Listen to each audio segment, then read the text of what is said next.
Información oportuna al instante mientras realiza sus actividades al mediodía.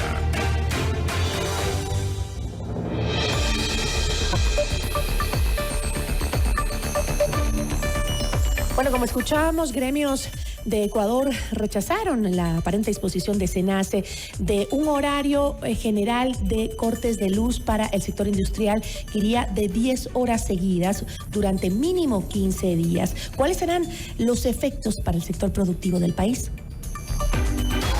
La entrevista a la carta, en diálogo directo con los protagonistas de los hechos.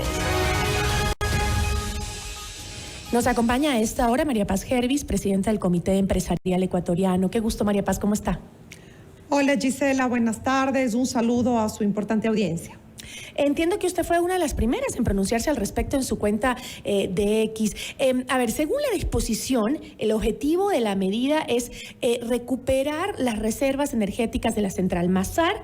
La disposición estaría amparada en el marco de las facultades otorgadas por los artículos 20 y 21 de la Ley Orgánica del Servicio Público de Energía Eléctrica. No obstante, el Ministerio de Energía no ha publicado el documento, no lo he visto publicado. ¿Se ha confirmado cuáles son las industrias que van a tener este racionamiento ya específico? Bueno, efectivamente, la decisión tomada, no hay un cuestionamiento en lo más mínimo sobre la legalidad. Evidentemente, son competencias de nuestras autoridades la toma ese tipo de medidas, entre otras. Sin embargo, lo que nosotros cuestionamos es la medida en sí mismo, porque el apagón es para toda la zona industrial de la información que tenemos. Y quizás también lo que echamos en falta es claridad en la información, razón por la cual esta mañana, como Comité Empresarial Ecuatoriano, llamamos a la rueda de prensa, porque sentimos que hay falta de información. Y aquí, Gisela, si me permite, yo creo que hay que ser muy claros en esto, porque comunicar va mucho más que hablar. Y dialogar no es solo invitarnos a reuniones, a las que hemos tenido, y de paso quiero decir que esta tarde hemos sido convocados por el ministro de Energía a Carondelet. Nosotros vamos a asistir siempre a la hora que sea, el día que sea, donde nos convoquen. Lo que nosotros estamos pidiendo de manera casi desesperada es construir un diálogo. El diálogo es de ida y vuelta, es con información transparente, oportuna. Es decir, para tomar esta decisión, María Paz, no les convocaron, no les consultaron, no les dijeron cuáles serían las consecuencias, cómo pueden ustedes aportar. No nos lo comentaron, para nada. Nosotros no pedimos, imagínense, nomás faltaba que nos tengan que preguntar, no nos tienen que preguntar, pero sí, considerando el impacto dramático que esto tiene, habría que coordinar. Un colega mío decía hoy día que no quiere que se nos imponga cosas, sino que se coordine, y eso es un poco lo que estamos pidiendo. No negamos la gravedad de la crisis, no negamos el hecho de que esto responde a temas estructurales que se arrastran, pero sí creemos y emplazamos a nuestras autoridades a que el proceso de toma de decisión sea constructivo, incluyendo a los actores, y que no nos enteremos vía Twitter, vía WhatsApp, y peor aún, en ciertas ciudades del país donde se enteraron con el apagón mismo.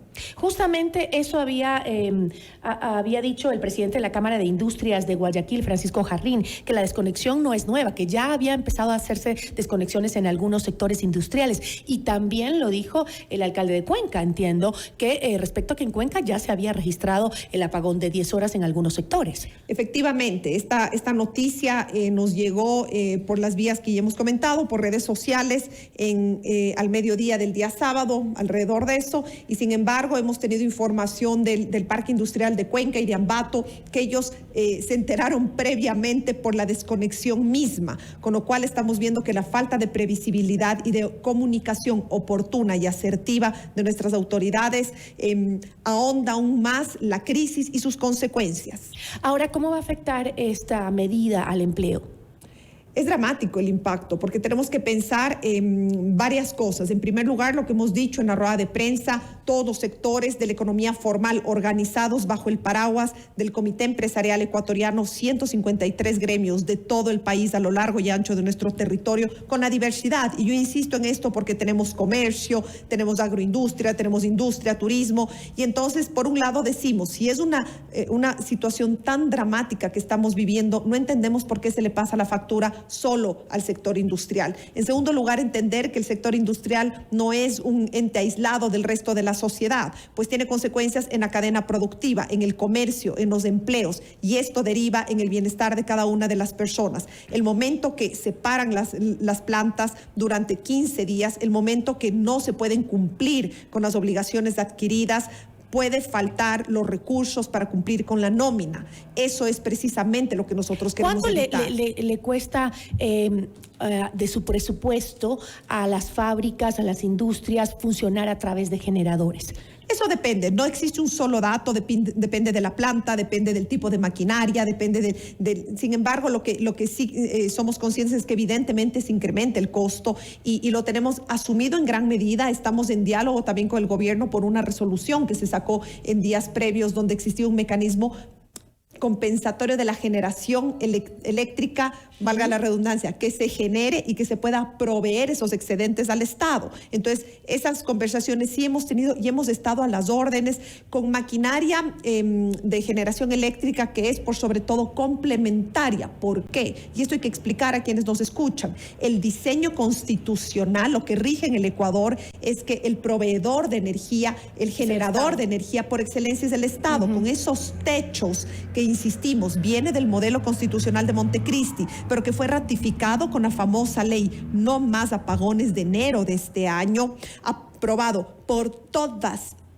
las fuerzas políticas del legislativo, sin excepción, en que se reafirmó ese modelo. Entonces, ante una crisis de estiaje, de calentamiento global que veíamos venir y que ya la sufrimos el año pasado, lo hemos tenido ya nosotros como sector productivo, venimos advirtiendo, no se nos escuchó en la elaboración de la ley, no nos escuchó el legislativo, no nos escuchó el gobierno, y entonces ahora en esa estructura que tenemos, no es que en 6 meses iba a solucionar, estas son soluciones a mediano y largo plazo, pero si no tendríamos esto, habría mayor capacidad de reacción por el sector privado. Sin embargo, el sector privado ya está cooperando, pero esta medida nos toma por sorpresa y sin capacidad de planificación. ¿Cuáles serían las opciones que ustedes pueden plantear como alternativa para seguir colaborando con el país sin necesariamente estas medidas que ustedes dicen que les afectan tanto? Mire, vamos a seguir colaborando, no hay ningún tipo de condicionante en toda la capacidad que tengamos. Lo que estamos proponiendo nosotros en concreto, pero no todas las industrias tienen esa capacidad de colaborar. Las que pueden hacerlo, por supuesto. Me refiero, obviamente. no todas las industrias tienen generadores de energía para su propio mantenimiento. Sí, a eso me refería también. No todas las industrias tienen la capacidad de autoabastecerse. Exacto. Y después entender que estos equipos electrógenos que tenemos son en su mayoría complementarios, es decir, que no pueden mantener el funcionamiento por sí solo, ni siquiera eso, el autoabastecimiento al 100%. Aquellas plantas de alta consumo, que son muy pocas en el país, excepcionalmente lo tienen, y una que otra. Entonces, eso por un lado, ¿ya? Pero en concreto, ¿qué hemos pedido? Y yo, si me permite, Gisela, quisiera referirme a la rueda de prensa que convocamos esta mañana con el único afán de hacer un llamado al diálogo de manera más contundente, pero siempre con la predisposición, el respeto a nuestras autoridades, el reconocimiento, obviamente, de que son ellos quienes deben tomar las decisiones, pero hemos solicitado la conformación de un comité de crisis permanente. ¿Qué quiere decir esto? Que tenemos que empezar a pensar en el Ecuador más allá de la coyuntura. No se trata solo de que ahorita, los próximos 15 días, estamos obligados por responsabilidad a pensar en el mediano y largo plazo, y que esta circunstancia tan crítica nos lleve a eso. Y ponemos como ejemplo el comité de crisis que se llevó en el COVID, en que fue súper exitoso el proceso de vacunación. Y es precisamente ese diálogo permanente, institucionalizado entre el sector privado y el sector público. Y nosotros hemos pedido también al gobierno nacional que hasta que se instale el comité se suspende esta medida, porque nos tienen una situación caótica la industria en términos de jornadas laborales, de cumplimientos en las obligaciones adquiridas, un mínimo de planificación.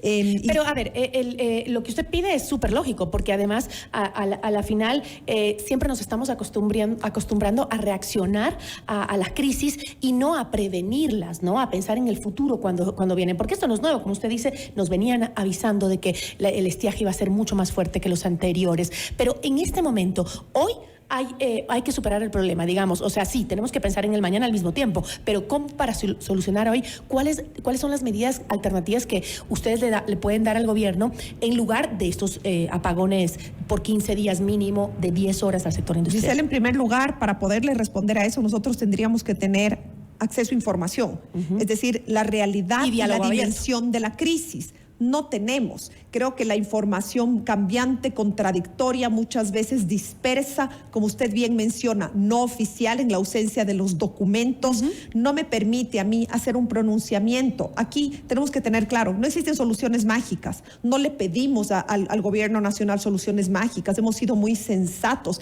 y peor aún vamos a atrevernos a pensar que desde el sector privado tenemos la solución mágica. Para nada. Lo que estamos apelando, si me permite, es precisamente al diálogo para la construcción. Pero sí anticipo una postura que tenemos desde el sector productivo. Y es que si existe una crisis tan dramática, tenemos que asumirla todos. Fíjese usted, Gisela, que recibimos la noticia complaciente, lo digo como ciudadana, como madre de familia, pensando desde mi hogar, que nos bajan las horas de corte. Por supuesto, ¿quién puede estar en contra de eso? Creo que todos lo recibimos con algarabía, desde el daño de electrodomésticos, de víveres en unos casos, de planificación de la vida cotidiana, del tráfico, de seguridad, etcétera, etcétera, etcétera. ¿Ya? Lo que nos sorprende es que se haga ese anuncio y 24 horas después o 30 horas después se cuente que al tiempo que se baja, que se reducen los cortes al resto de la sociedad, el 25% de los consumidores que constituye la industria se le paraliza completamente, obviando o ignorando el hecho de que es la industria el motor de la economía ecuatoriana y que un país y una sociedad no circula ni se sostiene sin su economía privada, activa, boyante. ¿Qué fue lo que pasó con el primer anuncio del gobierno en donde se dijo que les iban a dar incentivos a aquellas empresas que tenían su propia generación eléctrica y que generaban durante todo el día sin utilizar la energía del Estado? Les dijeron que les iban a dar un incentivo a esas empresas que lo hagan. ¿Qué pasó? ¿Que las empresas no quisieron colaborar y tal vez el gobierno dijo, me veo en la obligación de obligarlos a todos? No, para nada. Y yo le agradezco porque esa palabra de incentivos es súper peligroso y por hoy en opinión pública, porque entonces denle 5 minutos, si no están ya todos los trolls y estos actores políticos que saldrán a destruir a redes, a decir que el sector privado tiene beneficios, etcétera, etcétera. A ver, lo que se ofreció fue una propuesta sensata que la aplaudimos públicamente y en privado, que fue el crear unos mecanismos de compensación para lo cual necesitábamos tener acceso a diésel, por ejemplo. Hubo una resolución a la que hago mención y teníamos y había esta forma de reconocimiento, esa compensación a ese esfuerzo, inclusive la compra de la generación privada en horas no de corte, sino para suplir las carencias en la medida de las posibilidades de los equipos electrógenos privados. Estaba regulado en esta resolución que nos plantearon, si no me equivoco, por ahí del 12 de septiembre y sin embargo lo que teníamos pendiente era un ejercicio de simulación con algunas distribuidoras privadas para garantizar el cálculo de este precio. Entonces hasta ahí estaba todo bien, nos faltaba un poco operativizar, pero estaba bien. ¿Y qué pasó? No sabemos, tengo la misma pregunta, porque también tenemos que ser conscientes que eso tampoco soluciona la crisis. Nos sumamos, pero eso no soluciona, porque el déficit de lo que entendemos por la falta de claridad en la información y acceso a la información es que es mucho más grave que todos esos esfuerzos. Todo suma, pero no es suficiente de lo que alcanzamos a entender. Ahora, el racionamiento es por 15 días mínimo, es lo que se ha dicho, ¿no es cierto? ¿Los precios de los productos van a tener una afectación por este tipo de cortes en el sector industrial? Mire, yo no puedo pronunciarme, esto no es una decisión, hay cosas que no se dan por decreto, como los precios, como las consecuencias, pero fíjese usted, yo quiero poner por ejemplo, la industria láctea. La industria láctea se estima que diariamente, como consecuencia del apagón industrial, tendría una pérdida, un incumplimiento en su acopio del 20 al 30% de la producción. ¿Qué quiere decir esto? Que, por ejemplo, si tenemos 20 a 30% menos de lo que se produce habitualmente, se dejará de cumplir con el usuario, con el consumidor. Por ejemplo, ¿cómo hacemos con el desayuno escolar? ¿Qué hacemos con las fuentes de empleo? ¿Cómo pedimos a las empresas que tenemos la obligación ética y jurídica de cumplir con nuestras obligaciones adquiridas que son de orden laboral, pero también con nuestros clientes, pues. Entonces, ¿cómo pagamos la nómina a fin de mes si no vendemos lo mismo? Esa parte es la parte que no tenemos claro. Entonces, si va a haber pero en el consecuencias... consumidor también va a tener un impacto. Por supuesto, es que es inevitable. ¿Cómo no? Mi pregunta más bien, Giselle, es ¿y cómo no? Entonces, creo que en una situación tan dramática que entendemos que fue una decisión desesperada, que es lo que... Bueno, hay una crisis real, tenemos que sumarnos, pero mínimamente, hasta para comunicar, deberíamos estar informados para encontrar juntos cómo este impacto real que vamos a pagar todos y todas los ecuatorianos podemos reducir el impacto en la medida de lo posible. Ustedes dicen, dialoguemos, el apoyo no puede ser solo de nuestra parte, del sector industrial, pero entonces eso quiere decir que no podrían asumir las empresas los costos de 15 días de energía eléctrica para permitir que los hogares tengan luz. No es posible. Viable, no es viable, es impracticable. Ni siquiera sabemos cómo se va a desconectar cuando no tenemos parques industriales en todas las ciudades, como sí es el caso de Cuenca y de Ambato. Le vemos poco viable, inaplicable. Yo le agradezco muchísimo. Gracias a usted y buena tarde. Nos acompañó María Paz Hervis, presidenta del Comité Empresarial Ecuatoriano. Regresamos en instantes con Gisela Bayona.